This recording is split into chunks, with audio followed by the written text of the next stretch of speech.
have a tank of gas? Does he boots on the wood, let the whiskey pass? I ain't preaching from a pulpit, I'm talking from the scar. You can dress up a lie, but it won't get far. They call it toxic when it burns your tongue. I call it true when it's finally sung. Got a dog-eared Bible of the things they hide, and a match for the curtains, let the daylight shine. You want comfort? Son, you missed your turn. This road's called real and the edges burn. Honesty don't whisper, it kicks down doors, so brace yourself. And good morning, everybody. Welcome to the FAFO Podcast. Hope you're doing well this Monday morning. As, we head into week 2 of this FAFO experiment we're running. That's right. Had a great first week, I thought. Had a great Saturday night. Man, our Unchained show Saturday night was awesome. Great conversation. If you missed it, you can go to Rumble. You can check it out there. You can go to the FAFO Podcast Facebook page.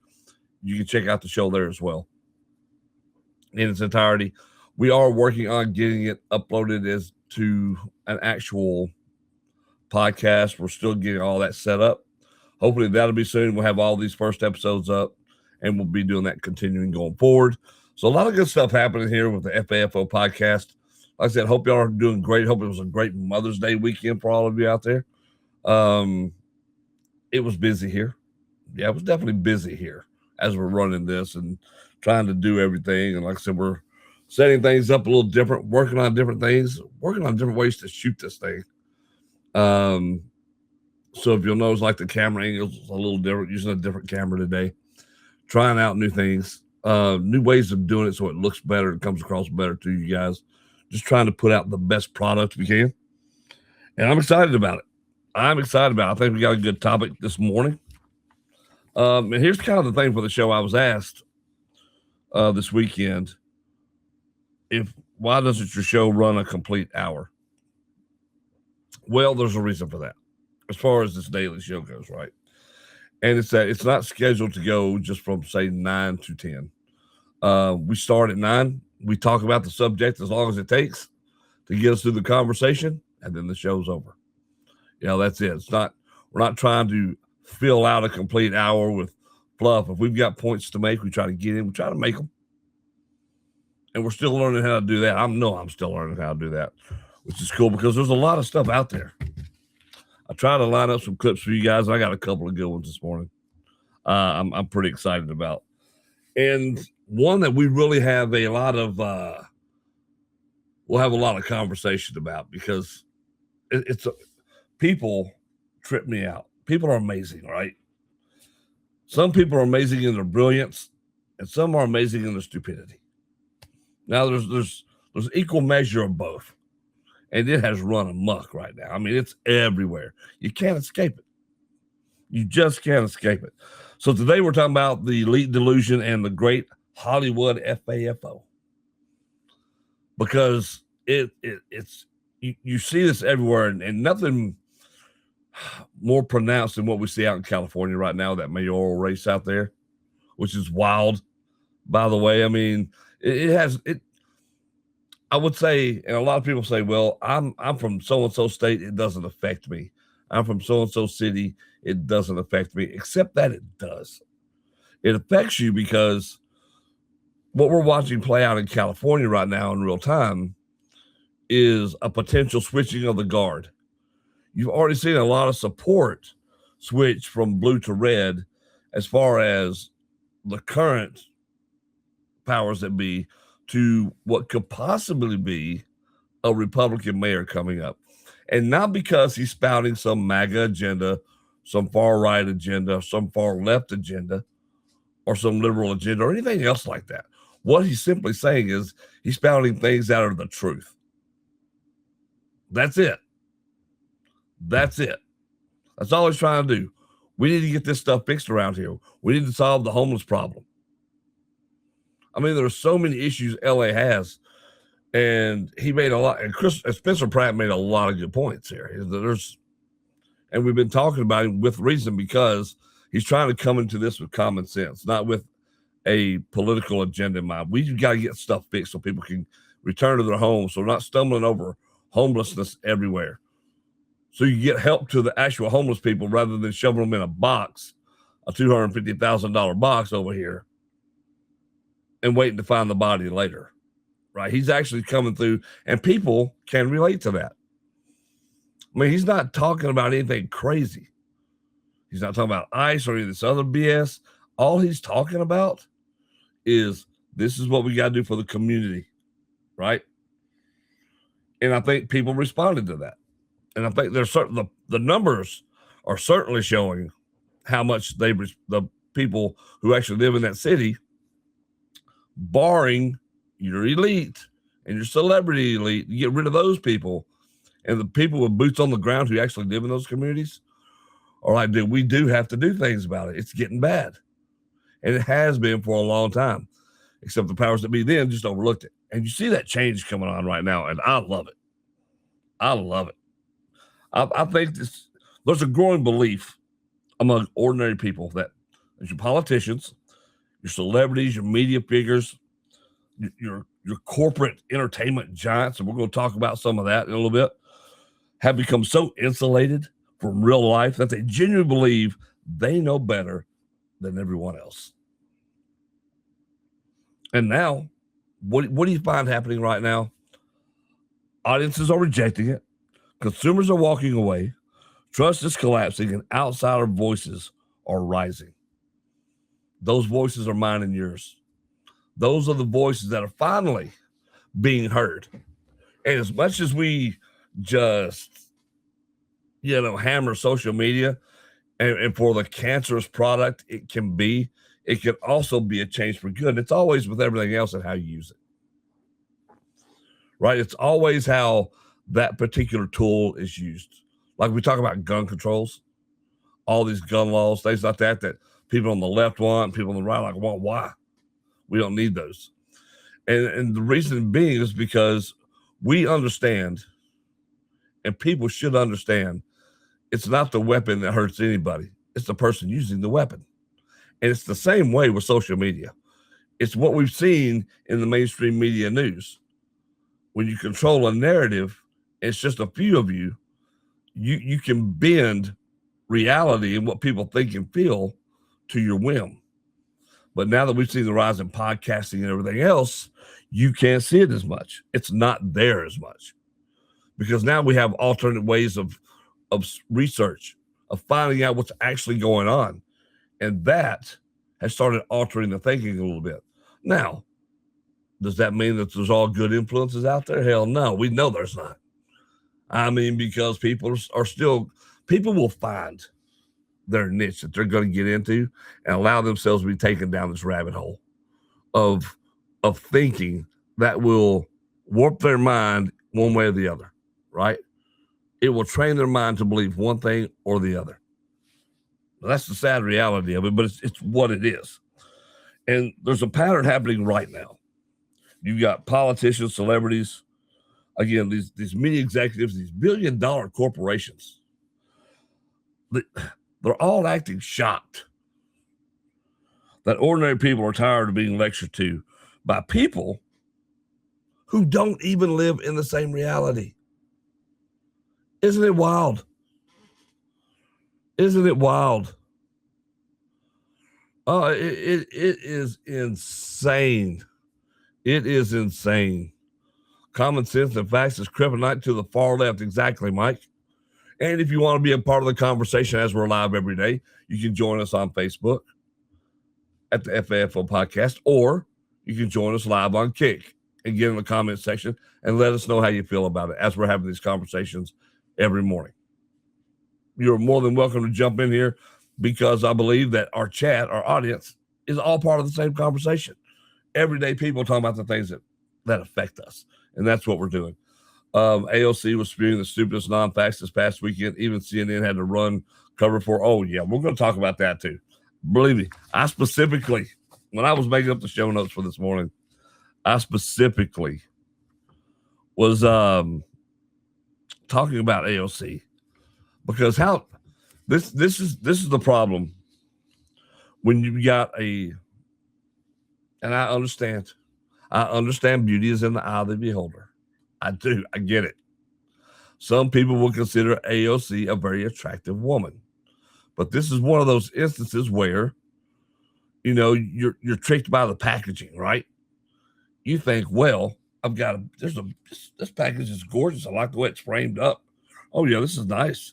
This is very nice to look at. Let's open it up and see how the product is. And the product just falls apart because the product itself is trash.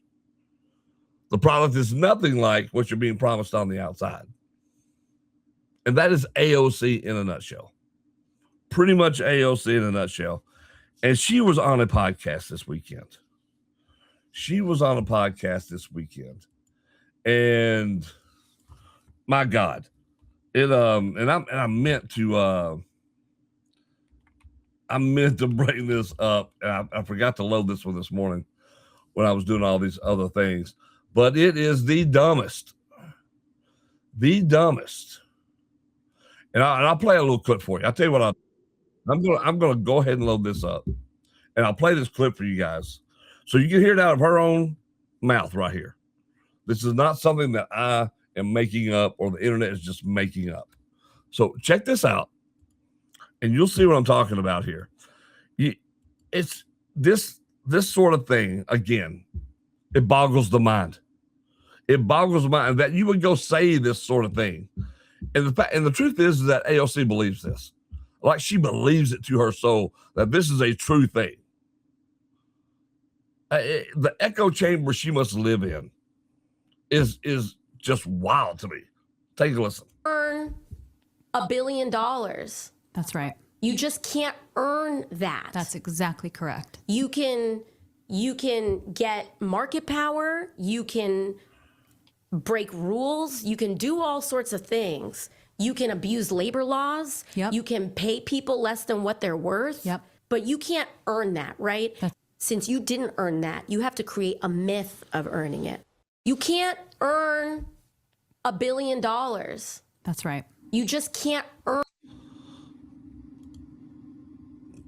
I mean, really? You can't earn $1 billion. Elon would like to disagree. Trump would disagree with you. How many billionaires are there out there right now in the world? How many? How many billionaires are out there in the world right now? Because here's the thing with that. Saying that is so ludicrous. Like it's not possible because you yourself don't have $1 billion. That doesn't mean you can't make $1 billion. And here's some of the things with these billionaires. It's not cash in a pile sitting in a room somewhere. That's not how that works, right? They don't have $1 billion just sitting in a cash fund right there, right now, just sitting in a room. All right, we're going there. Let me count my billions today. That is not how that works. And do you know how many billionaires there are in the world right now? Take a wild stab in the dark. How many billionaires, not million, billion, do you think there are? 3,428 billionaires in the world right now. That's as of 2026. And yet, AOC claims you can't earn $1 billion. Because AOC, and you have to explain to AOC the stuff in crayon. That you got to simplify it. You got to put it bare bones. You got to put it to the minimum right there. You have to put it very, very near. You got to draw a picture. Like it's not just $1 billion in cash just lying around. You got stock options. You got all these other things. All your investments, your assets. And it's wild to me. It's wild to me that somebody in our Congress is sitting here saying these things, and then you've got people on the other side like the idiot interviewing her. That's correct. That is right. That's 100% correct. No, it's 100% wrong. You don't know what you're talking about. You're just agreeing with her to agree with her because you want to be part of the crowd. And that That may be the worst thing about this. It's unbelievable. Did you know in the last year alone, we added 400 new billionaires? Think about that. Think about that. That is crazy. It is wild. It is. It's pretty wild. And my dogs are going wild, as you can hear right now. That was not intended to be a part of the show today, but here we are. Here we are. A guy won $2 billion lottery. He is buying property, rebuilding burned homes in Pasadena. How cool is that? And how cool is that? Sounds like he earned $1 billion, didn't he? But look, that's the thing. But you got people spewing this nonsense. AOC being one of your primary people doing it. Now, these are supposed leaders out here. These are your supposed leaders out here. And it's wild. Do you know why this is taken off? Not only because it's so ludicrous, right? That you would say something like that. But people reacted so strongly because millions of Americans want success, all right? They aspire upward. They admire entrepreneurship. They see wealth creation as possible through innovations and business. If you work hard, if you do the right things, if you innovate, you invest well, you can become one of these people. Or they just weren't selected. These were people who had a certain mindset and they went with it. They found something. They created something and they built it. It wasn't just, oh, here you go. Here's your $1 billion. Here you go. Here's success. They went out and they earned their success, which is what you have to do. Success is a grind. I love how people think that rich people don't work for their money. That's just magically there. It's just sitting there waiting on us. It's just floating around in the ether. I just happened to find it. That's the sad part. To me, that's the tragedy here. Because when you hear politicians say this stuff, like this kind of wealth and achieving that kind of wealth is illegitimate, what does that tell your constituency? What does it tell the people who follow you? It tells them that achievement is suspicious and highly unlikely. And what does that do to their spirit? What does that do to their mindset? It keeps them weighed down.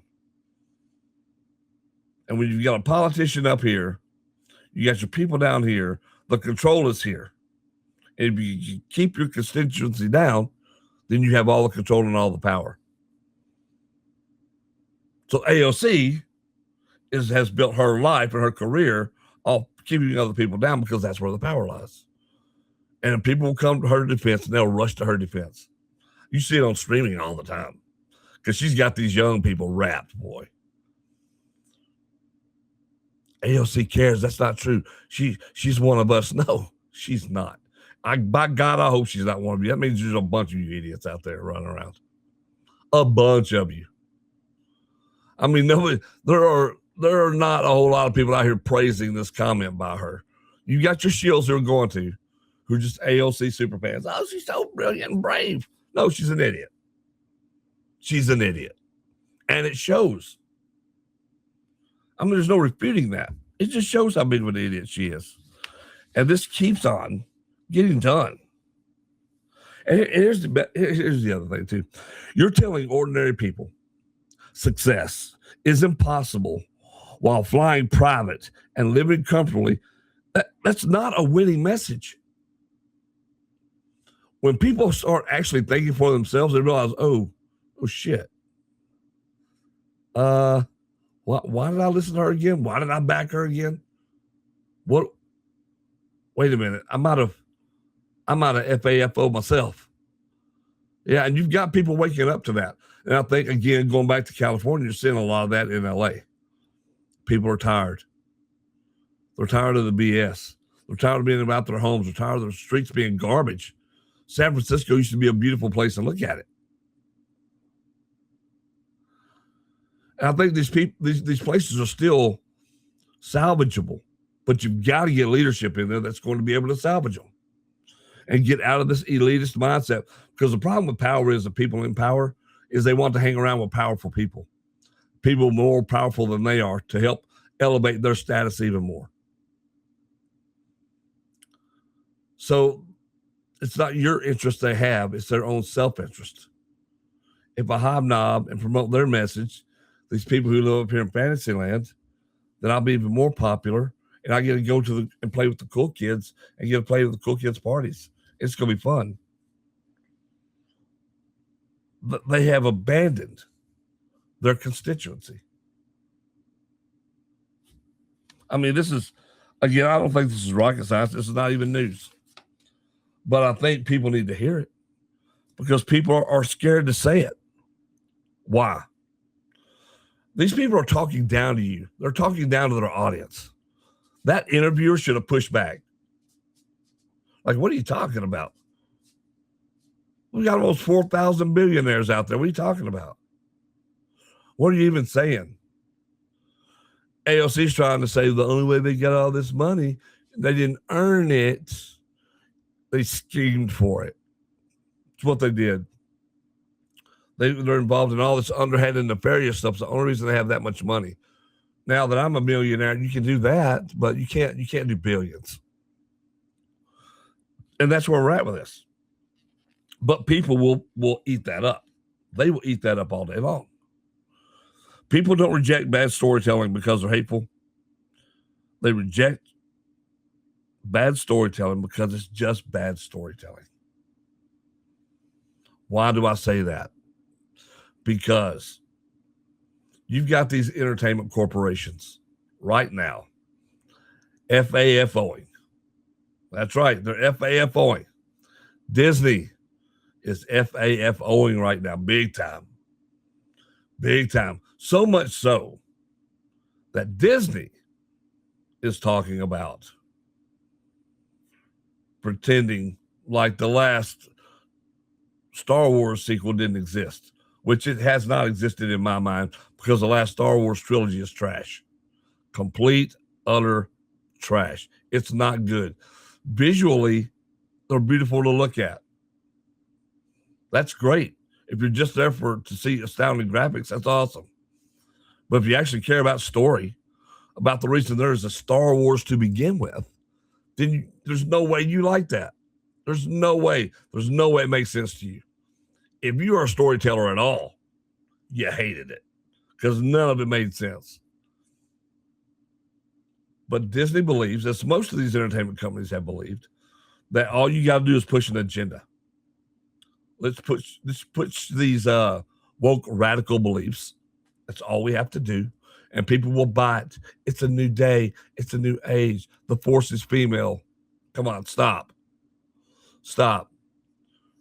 Because let me tell you something. Women have been enjoying Star Wars for 50 years. Let's stop acting like they haven't. And now you're trying to twist it, and you see what's happened. They've damaged the property. They've damaged that IP. And instead of trying to course correct, they just double down on it. Like, if we just push hard enough, they'll believe what we want them to believe. No, they don't. All they do is reject it that much more, and that's what's happened. And then what Disney decided to do was go and call all those people toxic. If you didn't go along with their groupthink, they cast you out. Gina Carano is a prime example. I loved Gina Carano in Mandalorian. Oh, I love Gina Mandalorian. And then because she didn't say the right things, post the right things, they kicked her to the curb, fired her. And now what happens? You won her lawsuit with a lot of Elon's help, which I thought was cool, to back her just to do what's right to make sure that she had the proper representation, that she could go up against these corporate giants who thought they could just bully their way into making someone believe what they wanted them to believe and feel how they wanted them to feel. And it's crazy to me. In the entertainment industry, your job is to do one thing, entertain the audience. It's not to take a political position. And from a business standpoint, why in the bluest of hells would you think it's proper to alienate half your revenue stream? Where in the world does that make sense? Where? Some explain it to me, because I obviously don't know. Obviously, I have no idea if that's what we're going with. I mean, it's wild. It's wild. And it keeps getting wilder. Because Disney forgot something simple. They forgot something simple. Fans are customers, not hostages. We want good stories. We want to get behind these stories. It's sad, because now when you've got people like Mark Hamill, who is just pathetic, Mark Ruffalo, another clueless lib, who is just off his rocker. They preach down to everybody else. They say these inane things that aren't even true. That's easily debunked. And they say all these hateful things that claim they're really the pioneers of peace. And they're not. They're not even close to that. Talking about living in your own bubble, in your own echo chamber. Oh, my God. But when these people say things like that, they forgot that simple premise. Fans are customers. They're not hostages. They don't have to watch your product. They don't have to sit there and buy into your BS. And we see more and more that they're not doing it. Fans are now tuning away in droves because of the hot garbage being produced out there. I mean, corporations always pretend that your audience backlash doesn't matter. This is how these corporate people are in these media conglomerates, right? Right up until that quarterly report shows up and shows them that, oh, we FAFO'd. Yeah. And then you see the turnover happening again. It's incredible. It's incredible. How do you, by the way, pick up a franchise that's beloved and you're getting ready to make the new trilogy? Your creator has already a trilogy in mind right here for the sequels. You trash that and go in and start writing and start going into the new trilogy without a plan whatsoever. No plan. You just make the first one and make it. You make the beloved characters become the worst parents in the history of parenting. How do you do that with a straight face and then try to pretend that is the best thing for these characters? That's the best thing for the audience. It's horrible. Horrible. But that's that Hollywood elitism. That is the Hollywood elitism. AOC wants to be a Hollywood elitist. She likes rubbing elbows with the rich and famous. And a lot of those people do. And it's not just a left problem, by the way. That happens on the right as well. That's not strictly a left problem. Let's not get that twisted at all. Let's stop thinking that. Look at the current things you got going on with some of the talking heads over on the right. Right? This inner war they've got going on. Dude, I'm telling you. It's everywhere. And what they're finding out is that Americans right now see Hollywood, they see corporations, they see these politicians as totally being disconnected, performative, privileged, and culturally arrogant. Mike says, when we were young, we worked delivering newspapers, mowing lawns, so we know how to work for a living. Today's youth are handed everything, so when they get older, they want the government to provide for them. And that's exactly what the leftist social communism is trying to do. Saw a quote from AOC the other day. I'm not sure how true this is. I'm one of these people, I like to hear them say it. I want to see them say this thing. But the comment that was allocated to her was that so many MAGA Republicans have come to her wanting to switch over to social communism. That's not true. That is false. Maybe she had one that said they were a MAGA Republican and did it, but MAGA Republicans are not going over there in droves because First of all, that's completely opposite of the way that MAGA Republicans think. Now, is everybody happy about the rising gas prices? Well, hell no. Nobody is. But if you got a lick of common sense and you see what's going on in the world, you understand that unfortunately right now it's just part of it. And it was always going to be part of it. Why do you think that no president before, for all the gas they talked, pun intended, blowing smoke about how Iran needed to be stopped, they never actually did it? Because they knew once they started that campaign, gas prices were going to go up and they were going to catch flack for it. You know what the difference between Trump and all these other people is? He don't give up at all. He just don't give a damn. And we're going to take care of this for the future. It's going to suck for a minute, and then it's going to be fine. And there you go. And there you go. So these lies are, it's wild. It's wild. And then you see people who are so disaffected, right? And I found this clip this morning I thought was really insane. It's insane. And I had to look it up for myself, and I've tried to do a little research on this and this specific person. And I'm not sure what to make out of this dude. And I'm going to preface this clip I'm about to show you guys. And I'm going to let you make up your own mind on this. Hear what he says. He could be totally, this could be complete parody. All right, let me just say that. It may just be a spoof, parody, but a lot of his stuff is this way. The research I did on this guy says that he's definitely a leftist out there promoting a lot of this stuff. But listen to this. I'm not saying that what this guy is saying right here is not parody, but there is a lot of people who believe this because I have heard it. And when you see this, I'm telling you, I'm just going to play it. I'm just going to play it, and I'll let you make up your mind on what you think this is right here. Because it's, God, you got to see this. This is wild. Let me get my screens right, then we'll make sure I'm doing this right. All right, here we go. There we go. Check this out.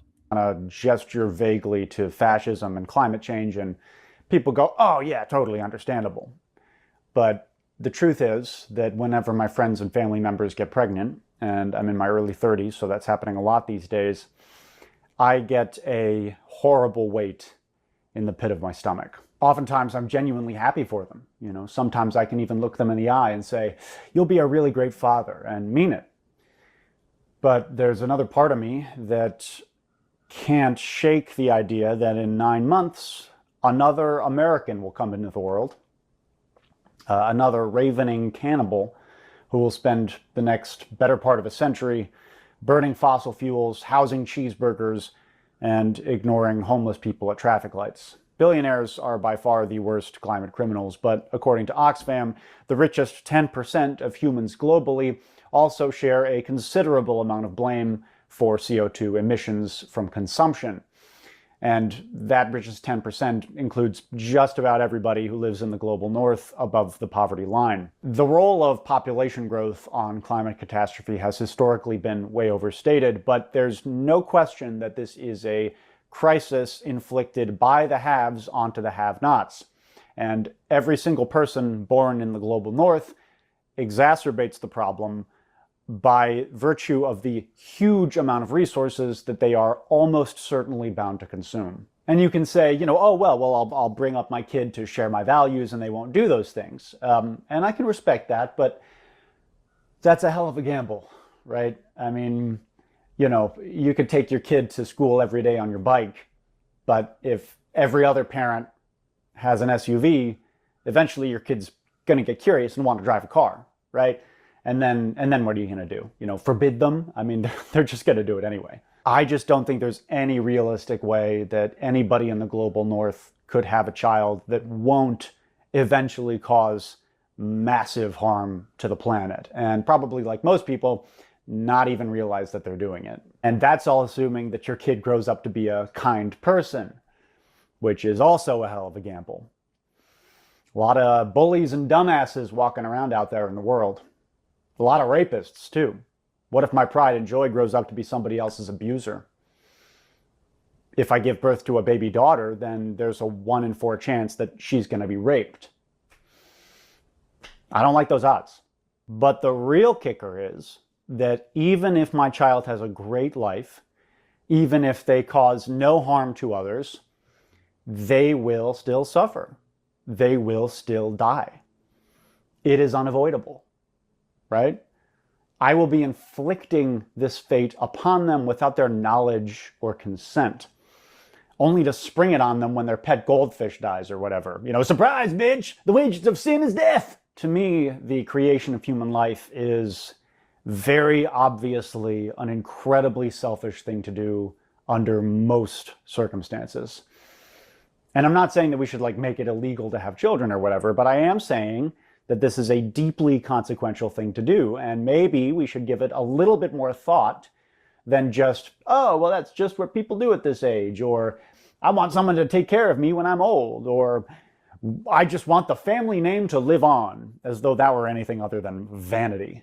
On the cover page of the first edition of Frankenstein, there's a quote from John Milton, Paradise Lost. It's Adam talking to God, and he says, "Did I request thee, Maker, from my clay to mold me man? Did I solicit thee from darkness to promote me?" Well, with all due respect to John Milton, I think enraged children all over the world put it much more succinctly when they snap at their parents that righteous and unanswerable declaration, "I didn't ask to be born."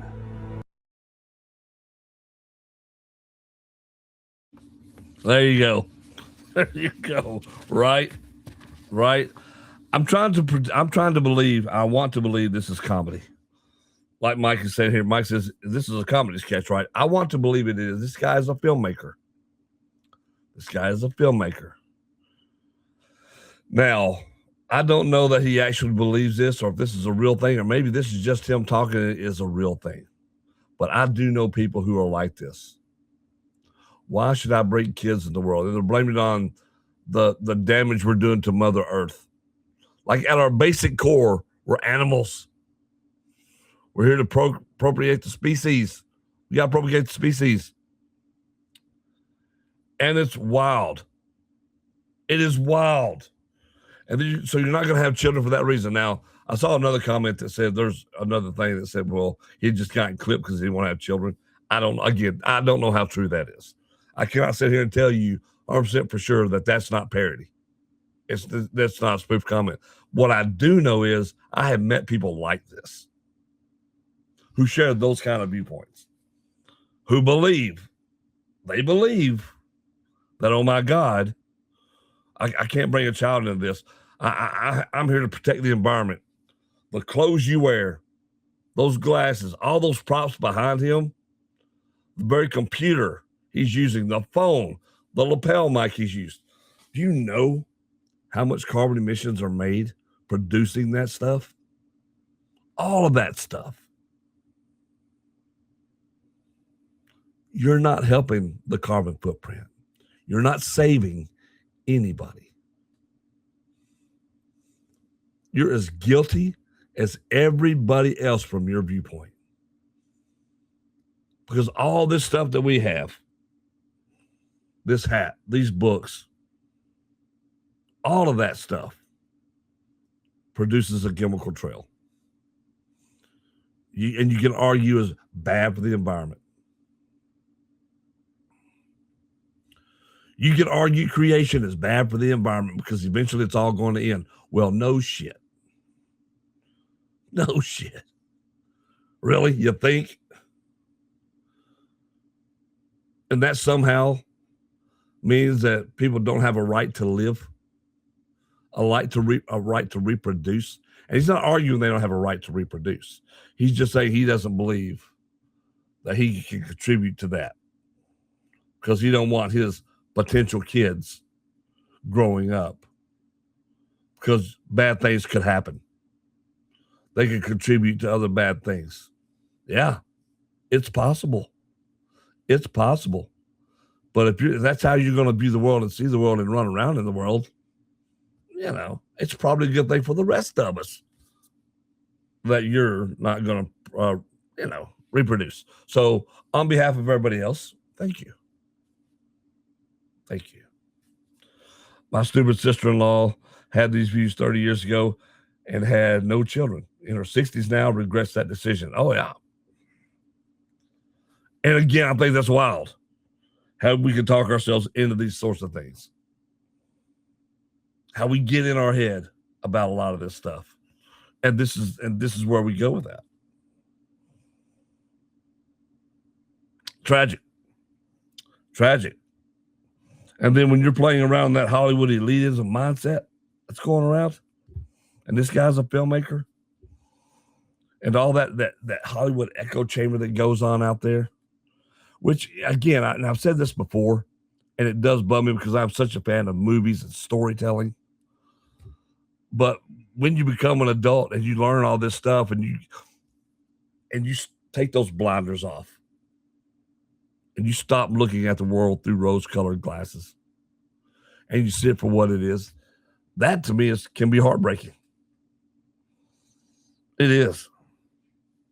It's just these people, and he's one of those. He makes a lot of films. I looked up his page. But these are people who make their living pretending to be other people in a fictional world. And they tell construction workers and truck drivers and waitresses and struggling families how reality actually works. And the sad part is you have so many people who actually freaking believe it. So many people who buy into that. Well, Taylor Swift said this, so it's got to be true. Yeah. Mark Ruffalo said this, so it's got to be true. There's a failure all the way across the board here. Because Hollywood itself stopped trying to entertain people and started trying to manage them. Now, here's the thing. This is not all celebrities. It's not. All celebrities are not bad. They're not all created equal. There are plenty out there who don't think that way. And maybe that's the other problem, too, is that we do pigeonhole everybody into one group, right? Like, if I voted for Trump instead of for Kamala, all of a sudden, I'm a big MAGA person. I believe all of this specifically. Not true. Though I do love the MAGA slogan. I do think it's great. I think America ought to be great again. Of course, I've always believed America's great. I just believe we go through lulls, hills and valleys. And the lulls are when certain people get in charge. I mean, it's wild. It's wild. I think Obama has done more to destroy his legacy than anything else in this last year. He has done so much to destroy his legacy. And I mean the legacy from people who actually believed he was here for the good of the people. And then you look at what he's doing now. The absolute trash he's talking. That's obviously disprovable. Like we know for a fact now. Like he had a hand in the whole Russia collusion deal. And all of that. It's wild. But people will not believe that. And that brings us back to Spencer Pratt, running for LA mayor, and what he's been able to do. Why? Because he's not trying to be anything other than who he is. That's it. He is a symbol of the anti-establishment frustration that is going on in this country right now.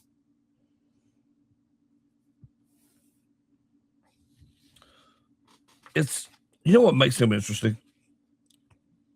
And I wrote this down, and I was trying to figure out how to put this. Because I was looking at several videos yesterday when I was thinking about the show today. To me, it's that after Spencer Pratt, after losing his home in the Pacific Palisades fires and publicly criticizing leadership failures, he started sounding more relatable to frustrated residents than many actual officials, and that has resonated with people. It's resonated with people because it's authentic. The frustration is real. There's an emotional honesty there that has been lacking from leadership. He just wants his home back. They want their neighborhoods back. They want to be able to walk in safety. What every American should want. And what your leadership is supposed to give you. Because what leadership needs to understand is it's the people who put you in office. And what people need to understand is you have the power to get them out of office if they're failing you. And this is why the outsider figures, they keep rising in the public eye. This is why those people you're starting to hear more and more of. You go, I don't know who that is, but I like him. Oh, I love her. That's awesome. Where has this been? And we're finding it more and more. We're finding it more and more. And it's a huge cultural shift that's happening right now that I was afraid would never happen. And I'd love to see it. I think it's incredible that we're seeing this shift in America. Right? Because now people are just going from all this blind trust to skepticism, right? They increasingly distrust institutions and corporations. They certainly distrust the media. And the media pretends that everybody just trusts them complicitly, right? Like they're not